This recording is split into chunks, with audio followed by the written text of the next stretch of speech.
So I suppose a lot of what I'm involved in, if I'm seeing somebody with headache, is satisfying myself and the family and the child that there's nothing else causing these headaches. And so that would be a big chunk of what I'm doing.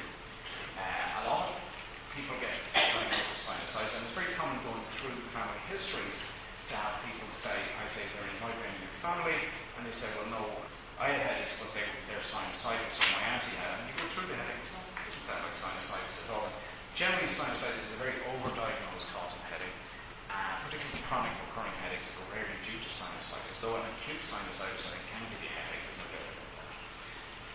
Other kind of rare things that can mimic a migraine, where you get these abnormal collection of blood vessels called APMs in the brain, they can give you very migraine-like symptoms, including headache and including neurological deficits.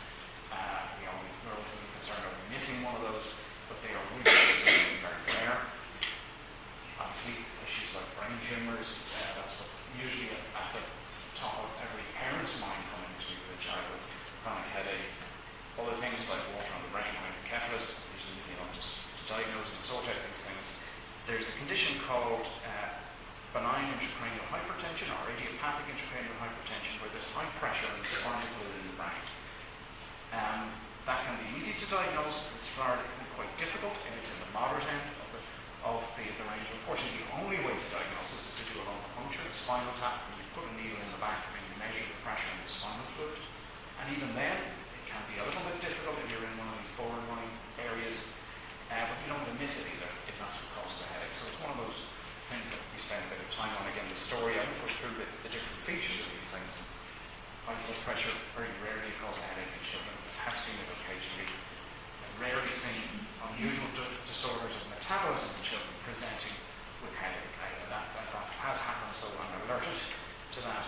And then a variety of other cranial things. Temporomandibular joint gets a lot of press as a cause of headache. And there are various practitioners who work on that. It's sometimes very difficult to know. And we do see some of that in children. It happens more in adults. And again, particularly sinusitis, I think a lot more headache gets attributed to that joint, the temporomandibular joint, which is the one where you open and close your jaw. That is actually the case. So, as I said to you at the beginning, if everything fits, I don't do a bunch of tests. If I have somebody who's very well in between and is having very classic migraine episodes, they don't need scans, they don't need lots of tests. But when would I look in? I suppose if it's a very young child, if there's a lot of neurological abnormality going on as part of the migraine, or putative migraine syndrome or headache, headaches are always on the same side. They're very, very prolonged, going on for days and weeks. Headaches on waking up in the morning or in the middle of the night. Headaches for somebody coughing and sneezing. Those are kind of alerting factors that would make you think, hey, maybe there's something else going on here that we need to look into. So to move on and just talk a little bit about causes of migraine. That's moved on a bit in my lifetime, certainly. I was brought up to a concept that migraine were due to blood vessels. Migraine headaches were due to blood vessels constricting in the brain and causing these visual things and causing weakness or hemiplegia or whatever it caused. And then they opened up and they throbbed and they were pulsating and that caused a headache. That's what the old concept was. But that has been essentially disproven for the last 10 to 15 years or more now. And there are other concepts replacing it. And like anything else, instead of becoming easier and simpler to understand, it's more complex and more difficult to understand. And that's the way it is usually when you figure out more about how something works in medicine. So I think to understand about headache, you have to know where there's pain in the head. And this is a list of structures in the head that can be a source of pain: skin, the bone, the muscle, the teeth, the lining of the brain, which is the meninges, the blood vessels, the nerves. Missing from here is brain. Somebody can poke around in your actual brain and there is no pain associated with that at all. So it's an important point. And as I said, this older concept of the blood vessels constricting, causing neurological symptoms, and then dilating, causing a thrombtic headache. That's the old concept. You might still read it around the place. By and large, that one has been put to one side by most people who are experts who work in the field. So I suppose the new concept is really that it's all beginning in the brain. Not that the pain is originating in the brain. I've already told you pain doesn't begin. The brain doesn't feel pain pain, that rhymes. But that there is some kind of electrical or chemical event happening in the brain that then can lead to a variety of other chemical events that can lead to pain. This is an old scan looking at where somebody was imaging what was actually happening during a migraine. There are very sophisticated MRI scans now where you can look at changes in blood supply and changes in electrical activity synchronized with it across the brain and in a migraine. And you can look at these events spreading across the brain. And this is the visual area of the brain, and you know a lot of migraines have kind of visual symptoms with them. This is the kind of idea of what goes on, that you may have an electrical event going along in the brain, maybe triggered by a chemical event, or maybe it's the other way around, we don't really know. But spreading across the brain, you have this event. But that then is sending impulses down to the pain center, the nerve that takes in information from sensation in the brain, and then that is feeding back up information to the pain-sensitive structures like the meninges and causing them to become inflamed and causing pain.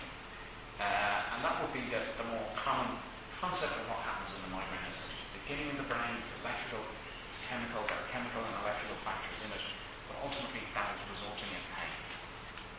So what do we do? First of all, I reassure people that there's nothing bad going on. I reassure myself that there's nothing bad going on. That this is what this is regular old migraine. And then we give people information, a lot of it provided by the Migraine Association, excellent booklets and handouts that they provide, and we advise them in particular about keeping a diary, about diet, about lifestyle, about stress, about sleep. We do find that certainly where stress is a big factor, input in terms of relaxation, counselling, those kind of things can be very helpful if it's available.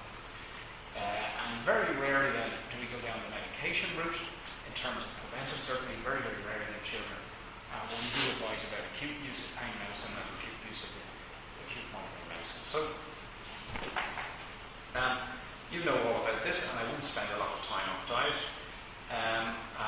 Avoiding skipping meals, having a good sleep pattern, generally avoiding caffeine, although people would say to me caffeine is used as part of some of the migraine medicine, but in general I think you can get a lot of caffeine withdrawal type headaches and migraines, so avoiding caffeine in general is appropriate. So I won't spend a lot of time on that because I think everybody else will know about it, a lot of the people here are going to talk about that as well. And again, as I said, when we take care of children we're more conservative. We're not using the cutting edge stuff that's going on in adults usually. Because it's not licensed in children, we'll come to much later on. One is a bit more cautious about using medication, particularly long-term chronic use of medication in children until it's been around for a while, until it's been tried and tested. So an appropriate dose of pain medication, like paracetamol or ibuprofen, Nurofen, whatever works early in the symptoms, but very much avoiding frequent use of these pain medicines, because we all know that that can lead into this thing called analgesic rebound headache, where you're getting constant headache situation where the pain medications are part of the problem. Ibuprofen or naproxen, which are these non-steroidals, are commonly used. Ibuprofen or Nurofen, with a number of other names. We avoid aspirin in children. The anti-vomiting medication may have a role where vomiting is a big factor in children, and giving it rectally may be necessary. And then I suppose what's around for the last 15 to 20 years are these triptans, which can be given nasally or sublingually, and there's reasonably effective data for particularly sumatriptan in children, though a number of these are being used in children. And again, a number of these medications, you read the package insert, it will say they're not licensed for use under the age of 16, but yet we are still using them in children because there is a reasonable body of evidence that says that they're effective and they're helpful in children as well. So what do the triptans do? Well, they work on a particular chemical system in the brain called the serotonin receptors. And again, the whole idea of how you administer them is that you don't want to be giving somebody something to swallow, which is going to spend a half an hour in the stomach and then might work thereafter, particularly if they're tending to vomit, and they vomit it back up, and certainly they tend to vomit to be fairly slow emptying their stomach as well. So you want something that's going to work fast. How do you make something work fast? Well, you can squirt it up the nose, or you can give it under the tongue and have it absorb as a tablet under the tongue. Little children don't function very well with being told to tablets into their tongue and have them absorbed, or younger children don't. But we spray of sumatriptan, which is Migraine, and that will work for many children, but like a lot of these triptans, it doesn't work for everybody. It only works for some, and it can be worth trying one of these other triptans. They all have their individual trade names. Some of them are sublingual tablets, and I have used one or two of these, but mostly I'm using sumatriptan. I've used something particularly Zonage, which is amitriptan as well. So I mentioned this thing called the analgesic rebound headache, which is a big problem. So if you've got somebody who's constantly using pain medications all the time, you can have a situation where the actual pain medication is part of the problem. It takes the edge off the pain, but then when the pain comes back, it rebounds worse, and you've got somebody constantly using these pain medications 3 or 4 times a day on a daily basis. And whenever that happens, that's a sign that really it's time to get away from these medications because they're part of the problem. We generally do advise to limit how often people are using pain medications and how often they're using the treatments as well. So again, the next question was, when do we use preventive medications in children? And the answer is rarely. Again, I wouldn't want you to leave here thinking that I'm writing lots of prescriptions for preventive medication for migraine in children. I think in most situations we can make the diagnosis, we can educate people about the problem, they take control of it themselves very effectively, and we move on, and most people that works very well.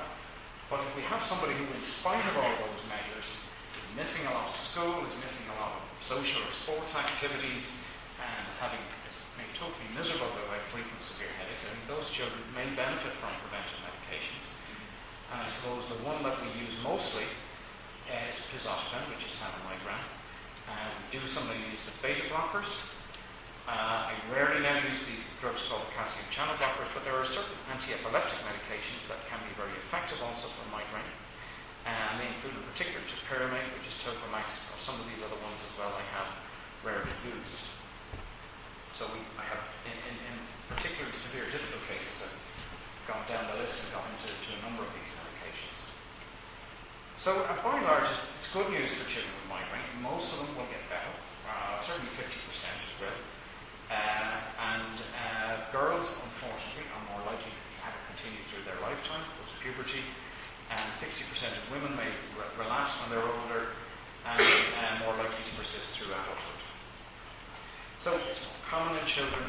They don't need complex medical tests and treatments in the vast majority of cases, but getting the diagnosis right and reassuring everybody is important. I think anything that works in terms of reducing stress, relaxation, and modifying lifestyle to improve the headache is enormously valuable, and many of these children are just going to get better with age. Yeah.